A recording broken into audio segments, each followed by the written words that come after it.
It has not been seen since 1998, and modern-day Eurovision fans may never have seen it, but the Eurovision Orchestra was an integral part of the competition for many years.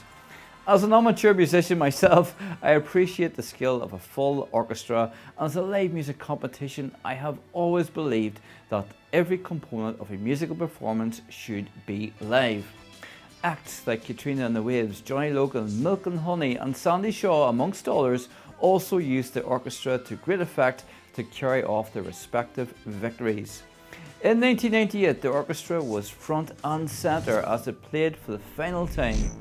I understand that having an orchestra is fraught with cost and complexity, and I have to concede that as time went on, the orchestra was being used less and less. As Eurovision evolved with changing musical trends and technological advancements, the live orchestra gradually gave way to pre-recorded backing tracks. This transition allowed for greater flexibility and experimentation in musical arrangements, yet also marked the end of an era characterised by the symphonic presence of a live orchestra on the Eurovision stage. As a long-time fan, I will always dream that it could one day come back.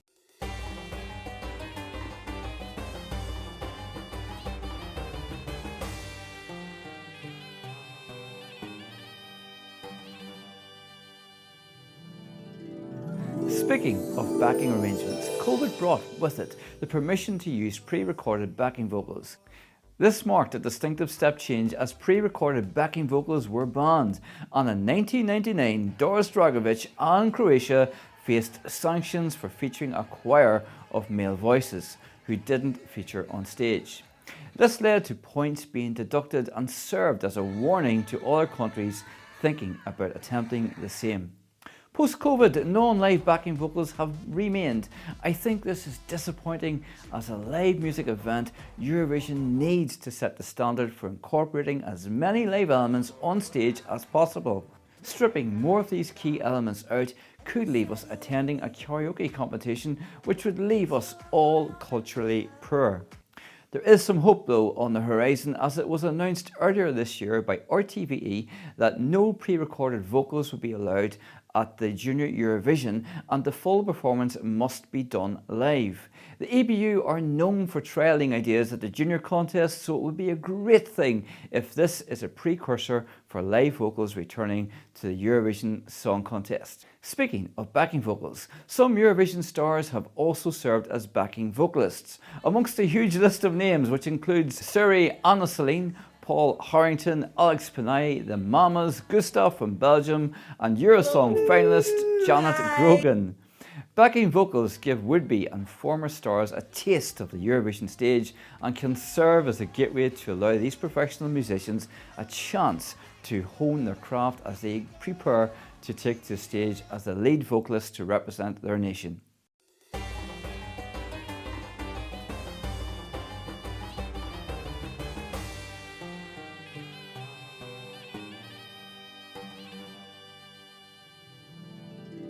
I have nothing against Petra and Mons. Mons, as we all know, is a permanent fixture in Eurovision circles, and you can be guaranteed that he will feature in some guise whenever Eurovision rolls into town. And he should be. Mons is a talented performer who won the competition with a standout song and performance. Two-time host Petra is also a very gifted and talented star with excellent comedic timing. How many people in the modern Eurovision age could take on the challenge of hosting a competition solo and endear themselves to legions of fans? These are both very capable individuals, but I think it's fair to say they have had more than their fair share of the Eurovision spotlight. If Melodifestivalen has shown us anything, it's that Sweden has a wealth of broadcasting talent. Perhaps Farah, Oscar Zia, Lena Philipsson, Linda Bensing or another popular Swedish Eurovision-related star could step forward to front the contest. Sweden is synonymous with Eurovision, so SVT wouldn't have to spend too long combing through the back catalogue to find someone that the vast majority of Eurovision fans would be familiar with. In 2014, DR enlisted the services of Mr. Pilu Aspak, who was already a huge Hollywood star thanks to the likes of Ghost in the Shell and later Game of Thrones. Perhaps SVT could recruit a Skarsgård or two to help appeal to the global audience. Stay tuned for my video coming soon on this channel around who I would like to present the competition in 2024.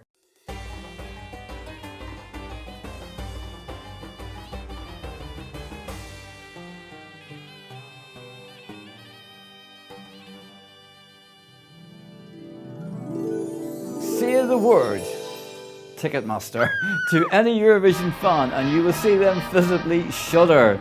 Let's face it, we have all been there, trapped in that hellish digital queue that we daren't scroll away from. 9 times out of 10, slamming the laptop lid down dejectedly and proclaiming that we weren't that interested in going anyway. Only to navigate across to the likes of Viagogo to see tickets selling in excess of £3,000. Sometimes it's hard to be a Eurovision fan. In 2022, Ticket 1 required IDs to be linked to tickets, and there were limits to the amount of times that the name could be changed. This went some way to helping, but I think the odious scalpers are going to be a scourge on the Eurovision ticketing landscape for some time to come. Could it be that, and this may be controversial, but we go back to the model of buying tickets in person and all the tickets are linked to passports or driving licenses? I know this might seem excessive, but trust me, genuine Eurovision fans would not mind jumping through a few bureaucratic hoops to get access to the competition that they love so much. It would be nice to see some tickets held back to be purchased on the door as well. Again, scalpers wouldn't attempt this. It would be the real fans who are in the city for the competition who will benefit from this.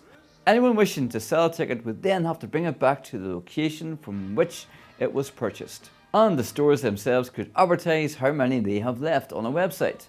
This could also help drive traffic back into town centres, which, let's be honest, could really benefit from it.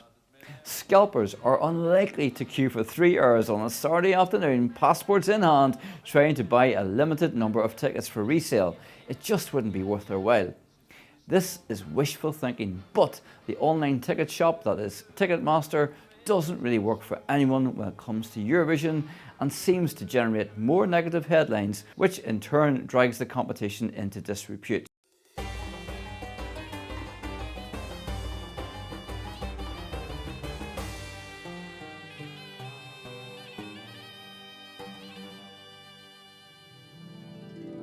I loved Liverpool as a host city, and I thought, as did most Eurovision fans, it was one of the best organised in recent years.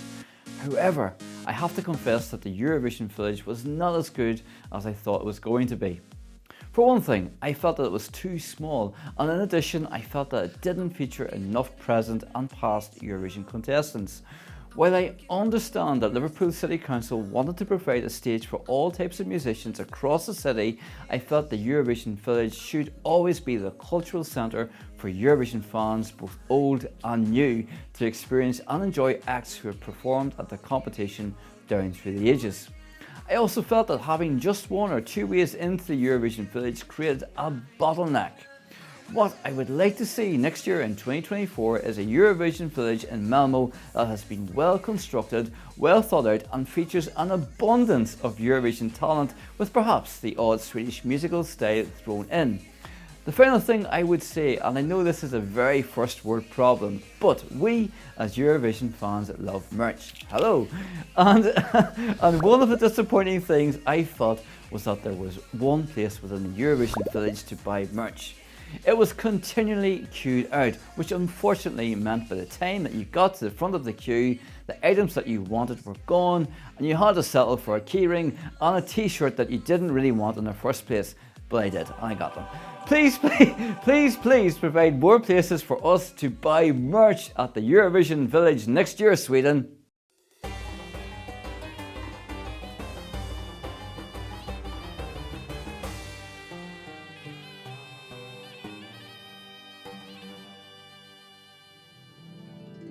So this is a wish list, and some might call this one thing a fantasy, but what I have longed for 11 long years is to see Turkey return to the Eurovision Song Contest.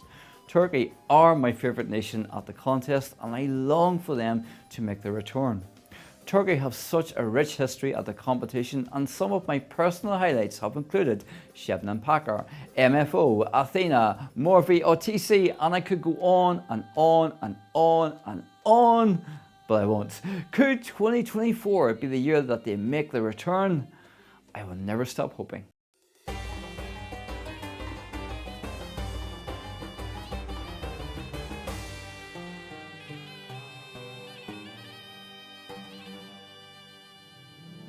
I have already made two videos, a part 1 and a part 2 entitled We Need to Talk About Ireland, where I explore Ireland's recent run at the Eurovision Song Contest and what they need to do differently going forward.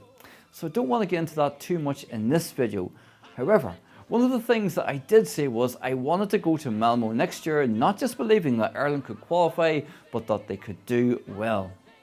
I think that any Eurovision fan, irrespective of what nation they come from, always wants to go to the competition believing that they have a realistic prospect of carrying off the trophy.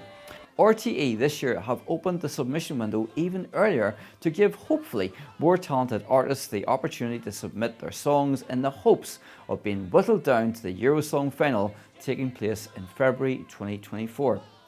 Something certainly needs to change in Ireland if we are to stand a hope of doing well in Malmo next year. I think that with a bit of self-belief, the right attitude and the right song, Ireland can definitely position themselves back in the competition. The last time Ireland came to Sweden was in 2016, where Nicky Byrne unfortunately failed to qualify, and the last time in Malmo, Ryan Dolan qualified for the final but undeservedly, in my opinion, finished in last place. Can Ireland turn their fortunes around in Malmo in 2024? Time will tell.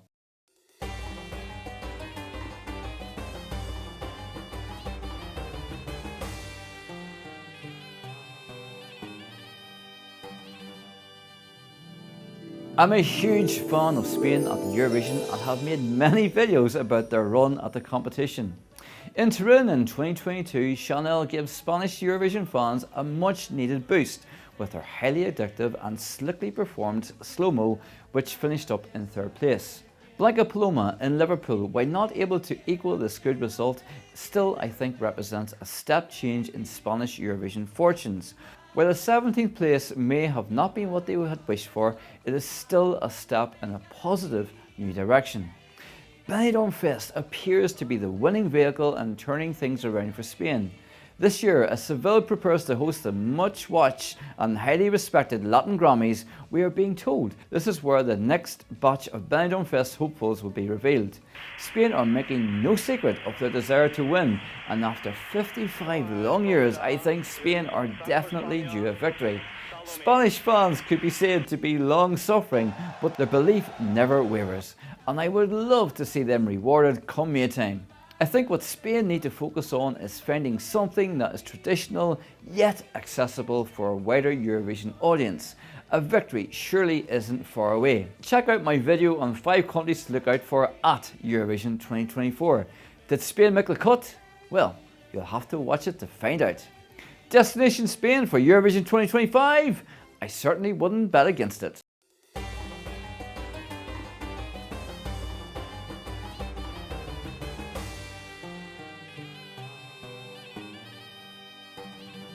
Speaking of winning, as we all know, this is Sweden's 7th victory, and while I would never begrudge that, I do love it when nations that haven't won before lift the trophy.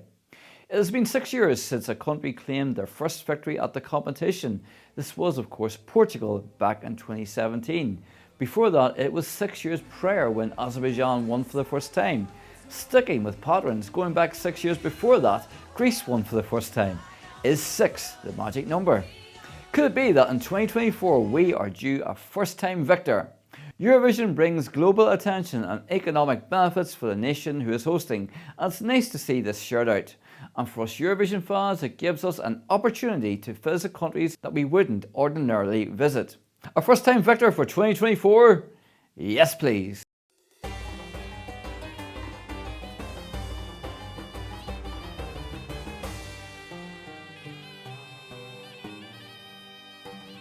Earlier in the year, the Eurovision Song Contest became mired in controversy over the power of the jury versus the power of the televote. This, I feel, overshadowed Loreen's victory to an extent, as people were angrily chanting cha-cha-cha in the arena and branding Kjærgaard the real winner. But he's not. He may be the televote winner, but the system at Eurovision is what it is, and this is what all artists implicitly agree to. I am in full support of the televote for the semi-finals, but for the final itself, this could cause problems, as it could mean that songs that win the social media popularity contest always win, and songs that aren't as popular with the fan community languishes forever at the bottom of the scoreboard. Not since 2017 have we seen juries and fans united.